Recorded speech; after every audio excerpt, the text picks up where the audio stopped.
Assalamualaikum warahmatullahi wabarakatuh. Perkenalkan, nama saya Amirul Hafiz, NIM 231F10001. Saya akan menjelaskan dampak ketunanetraan terhadap perkembangan bahasa anak tunanetra.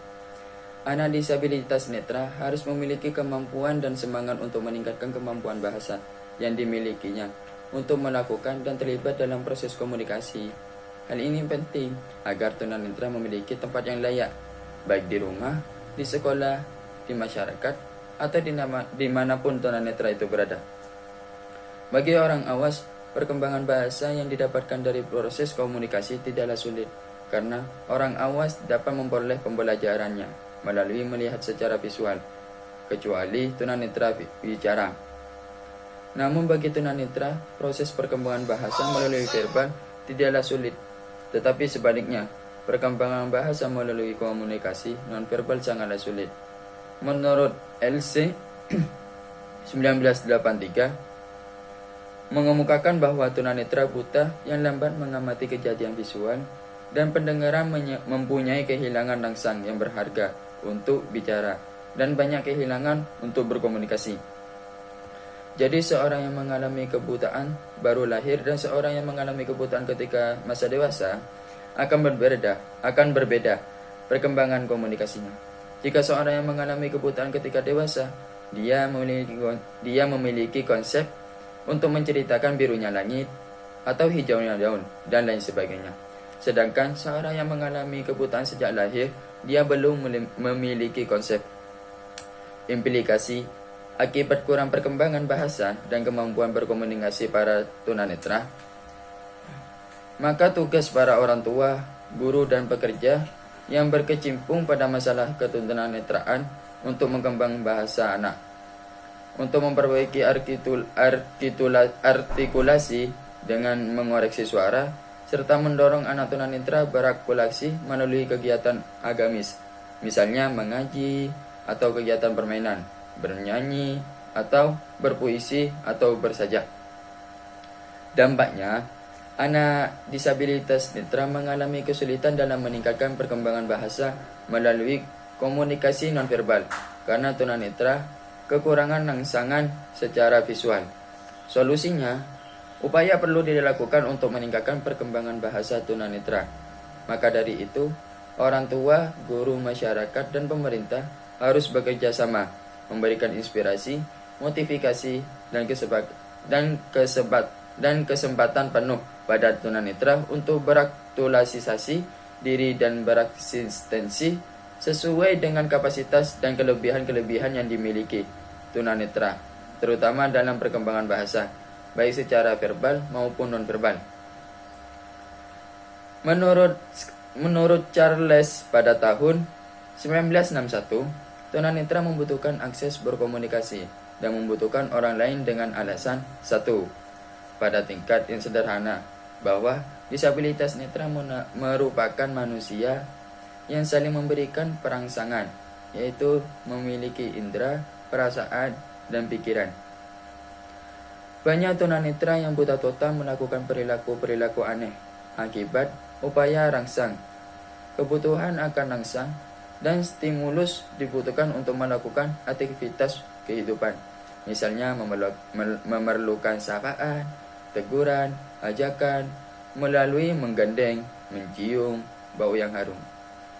Alasan kedua, manusia membutuhkan orang lain untuk memuaskan kebutuhan biologis. Misalnya, disabilitas netra akan terbuai dan merasa ngantuk apabila mendengar alunan ayat suci Al-Quran atau lagu yang dinyanyikan dengan suara merdu, dan merasa tentram dan damai apabila dipeluk. Jadi, kalau dia dipeluk, dia merasa tentram, damai, begitu. Alasan ketiga, manusia saling mendengar dan mengindra satu sama lain untuk memuaskan sebuah emosi, cinta, hormat, penghargaan, kekuatan, kesenangan, keyakinan, dan yang paling pokok, semua perjalanan manusia didapat melalui proses komunikasi.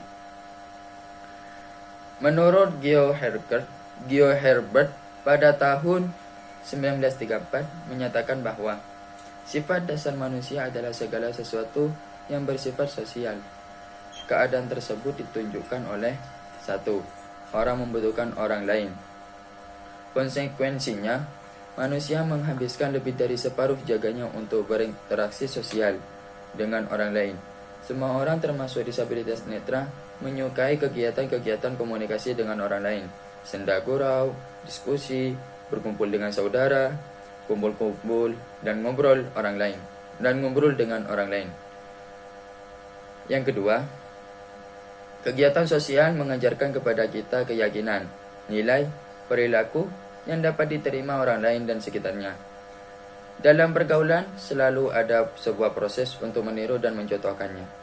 Kegiatan seorang yang dapat diterima baik oleh orang lain, maka biasanya akan berulang untuk dilakukan. Maka dari itu, disabilitas netra harus mampu memperilaku wajar dan dapat diterima oleh masyarakat pergaulannya. Yang ketiga, melalui interaksi sosial, kita dapat mengendalikan tubuh kita, berbicara, berpikir, menggunakan kebiasaan-kebiasaan dan peraturan masyarakat. Memberikan tanggapan-tanggapan pada orang lain, memperpedulikan mereka dan mengambil perilaku yang cocok untuk mereka. Misalkan tunanetra belajar bagaimana berbicara yang baik, mulai dari posisi, cara bicara, intonasi, dan bagaimana cara yang santun dalam menyela pembicaraan orang lain.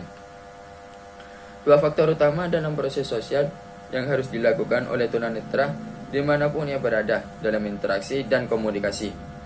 Sesuai interaksi terjadi apabila disabilitas netra atau anggota dalam masyarakat melakukan kontak sosial atau pola hubungan sosial, dan komunikasi terjadi ketika orang saling menerima dan menyampaikan pesan komunikasi.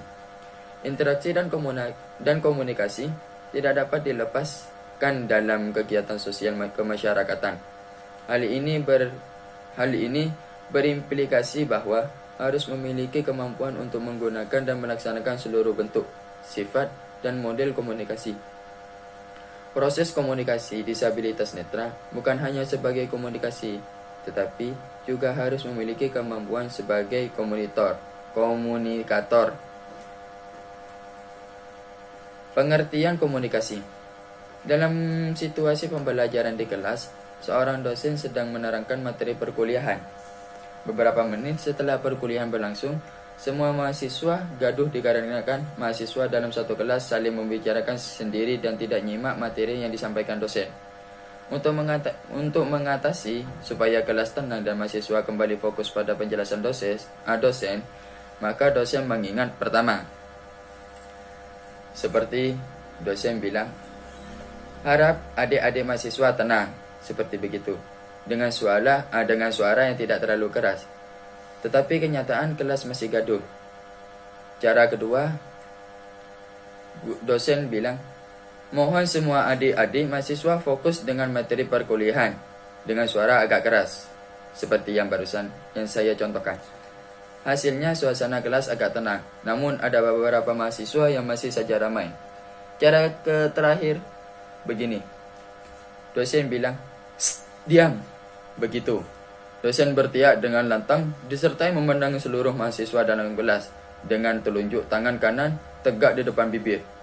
Setelah 3 kali peringatan dilakukan, kelas kembali tenang dan perkuliahan dapat dilanjutkan dengan khidmat. Dari ilustrasi tersebut, maka dapat dilihat dan diterangkan adanya proses komunikasi melalui bahasa verbal dengan model komunikasi satu arah, sedangkan mahasiswa adalah sebagai komunikasi. Dan Steppers pada tahun 1970 menyusun 6 kategori serba makna tentang definisi komunikasi. Pertama, komunikasi merupakan aktivitas satu pihak, yang mana aktivitas berasal dari pihak lain sehingga terjadi pengaruh-mempengaruh. 2. Komunikasi menegakkan hubungan saring dan kepemilikan. 3. Komunikasi sebagai transmisi informasi dan sebagai pengguna lamban dan isyarat. Ruang lingkup komunikasi. Disabilitas netra dalam berinteraksi sosial dengan masyarakat dengan cara menciptakan pola-pola hubungan Misalnya, kelompok pramuka, grup musik, anggota teater, dan lain sebagainya. Dan dilanjutkan dengan tahapan berkomunikasi sebagai kelengkapan untuk berkomunikasi melalui proses komunikasi inter dan antar personal atau hubungan perseorang dan antar kelompok orang yang dilakukan secara tatap muka dengan tahapan sebagai berikut. 1. Bentuk komunikasi. Disabilitas netra sebagai subjek komunikasi atau orang yang terlibat ketika terjadi proses komunikasi dapat berupa individu, perseorangan, grup, atau kelompok kecil, dan massa, kelompok yang besar. Keterlibatan tersebut akan memperlibatkan bentuk komunikasi secara pribadi dan kelompok. Komunikasi pribadi. Diharapkan disabilitas netra memiliki kemampuan membangun interaksi dan hubungan sosial dengan cara melakukan proses komunikasi dalam pergaulan, sehingga memiliki kemampuan untuk saling membagi informasi atau pesan. Ada yang hanya menerima pesan dan disimpan sebagai pengalaman, namun ada kalanya pesan seorang ditanggapi oleh orang lain untuk memperoleh kesamaan atau kebenaran suatu pesan, baik secara interpersonal maupun interpersonal. Thomas Ashmore tahun 2003 mendefinisikan kemampuan intrapersonal merupakan kemampuan inti di mana manusia mampu memahami perasaan sendiri dan memiliki keterampilan untuk dapat membedakan emosi dan pengetahuan tentang kekuatan dan kelemahan diri, misalnya dalam bermimpi, perenungan, dan penciptaan karya seni imajinatif.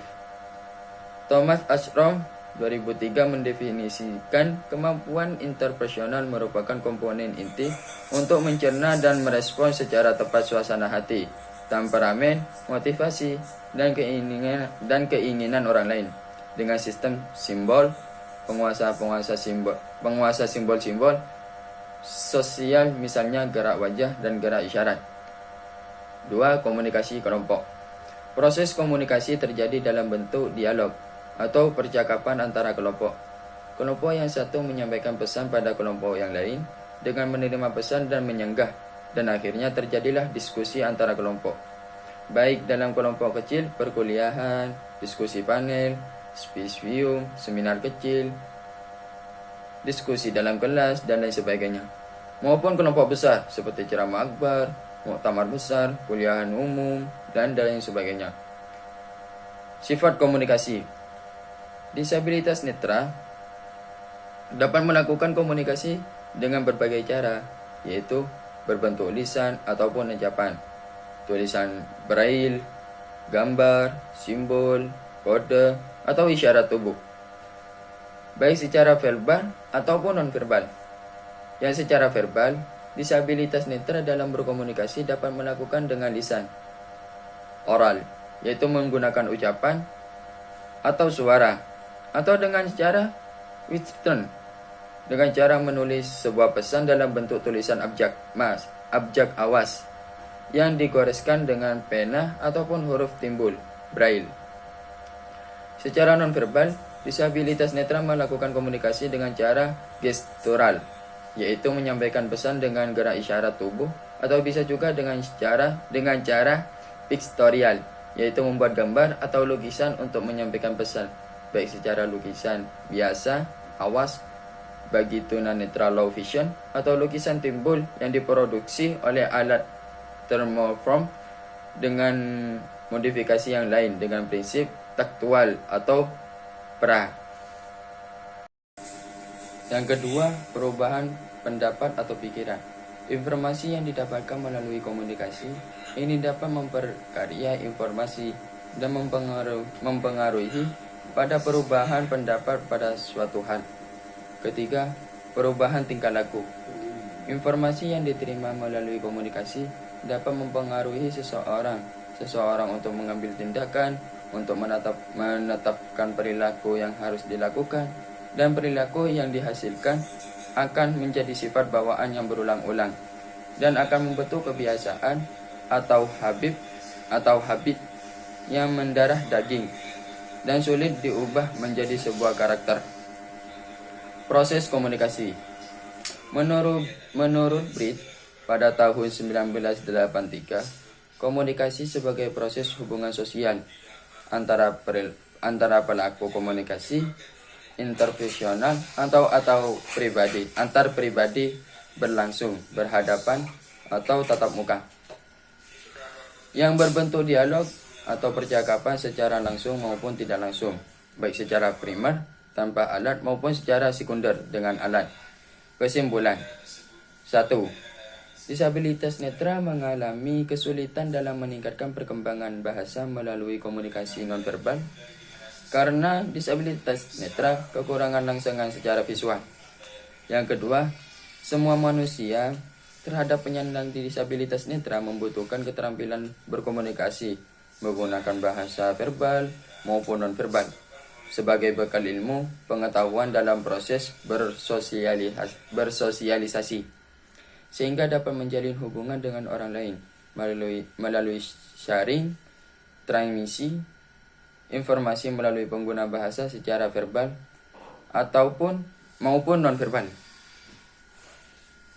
Sarannya, orang tua, keluarga, guru, dan masyarakat di mana anak disabilitas netra berkembang harus memberikan kasih sayang dan stimulasi vokal untuk memperkembangkan perkembangan bahasa anak disabilitas netra. Begitulah dari saya penjelasan dan Pak ketunanetraan terhadap perkembangan bahasa anak tunanetra. Terima kasih.